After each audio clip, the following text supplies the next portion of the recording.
तो कमी वयामध्ये मुला मुलींचे लग्न हे आमच्या समाजामध्ये जात पंचायतीच्या कारणामुळे कमी वयामध्ये लग्न करून देतात। त्यामुळे काय होतात की कमी वयामध्ये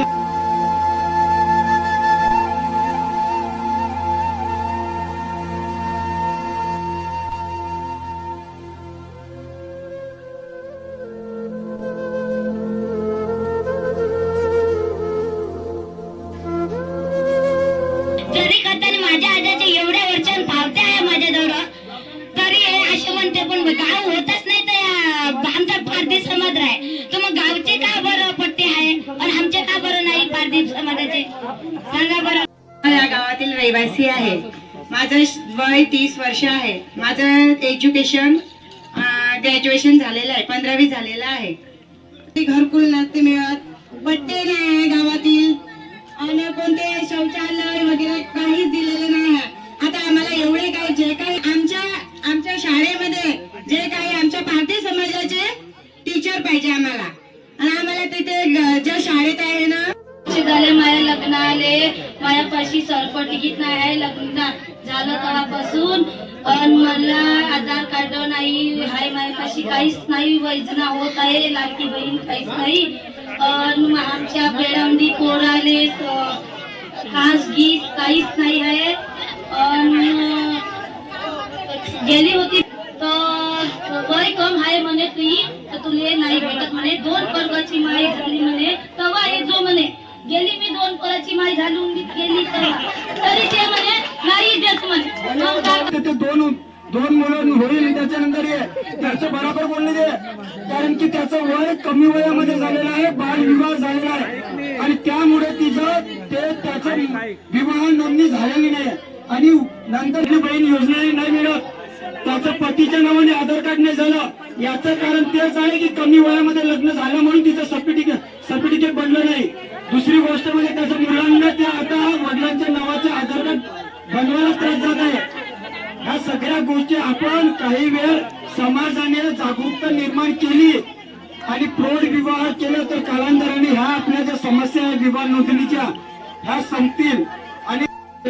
फारशा प्रमाणावर मुलांना शाळेमध्ये पाठवत नाही। तर पारधी समाजातील खडगपूरमध्ये तो शिकत आहे तर त्यांचं साहेबांनी आपल्या डिपार्टमेंट मार्फत स्वागत केलं आणि आम्हाला म्हटलं की तर त्यांना घेऊन आम्ही प्रत्येक गोष्टीवर फिरलो आणि माझी पोरगी का म्हणते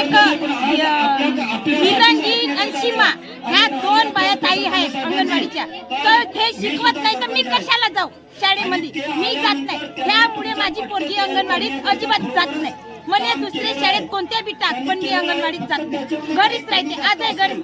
रोज मी तयारी करून देतो तर माझी मुलगी जात नाही त्याच्यामुळे एकामेकाचे पाहून कोणीच पोरं आमच्या बेड्यातले जात नाही त्याकडे गावाच्या काहीतरी पोरं आहे लई पोरं आहे गावातले हे निघून शिकवता फक्त आमचे पारधीचे पोरं इथं अंगणवाडीत एक पहिली 5 वर्गापर्यंत शाळा आहे जिल्हा परिषद शाळा आहे तिथं म्हणजे पारध्याचे पोरं शिकते काही पोरांनी शिकले मग जिल्हा परिषद शाळेत का बरं जात नाही पोरं म्हणजे मास्तर आमच्या लेकराला बरोबर शिकवत नाही म्हणजे ते म्हणते बसून राहते मास्तर लोक फोनवर बोलत राहते कधी झोपूनच जाते म्हणते मग ते मास्तर लोक शिकवत नाही तर आम्ही काल खेळायलाच जाऊ का म्हणते काय ते 2 पाये करून मान झोपून राहतात आणि कंत्राटदारी शिक्षक इथं शिकवण्यासाठी उभे करतात यांच्यावर सुद्धा शासनाने विशेष लक्ष देणे आला अन्यथा हा विषय कोणाच्या तरी नजरेमध्ये येतात तर गावाचं बी आणि प्रशासनाचं सुद्धा मोठ्या प्रमाणावर बदनाम होण्याची शक्यता आहे। तरी ही शासनाने आणि तहसीलदार साहेबांना विनंती आहे आणि सरपंच साहेबांना विनंती आहे की अशी मतभेद भावना नाहीतर या समाजांची वेगळी बोली भाषा वाढली आहे यासाठी विशेष बाब म्हणून अंगणवाडी बालवाडी वस्ती शाळा असं निर्माण करण्यात यावी आणि या मुलाबाळांना तिथं शिक्षण देण्यात यावी जेणेकरून अशा ग्रॅज्युएट पोस्ट ग्रॅज्युएट मुले शिकलेले आहेत यांना सुद्धा रोजगार उपलब्ध होतील आणि यांना सुद्धा हे मुलं बोलीभाषेच्या आधारावर वर्ग बालवाडी ते वर्ग पहिल्यापर्यंत रोजगार योजनेने 85% अनुदान पर 50,000 अपेक्षा आहे।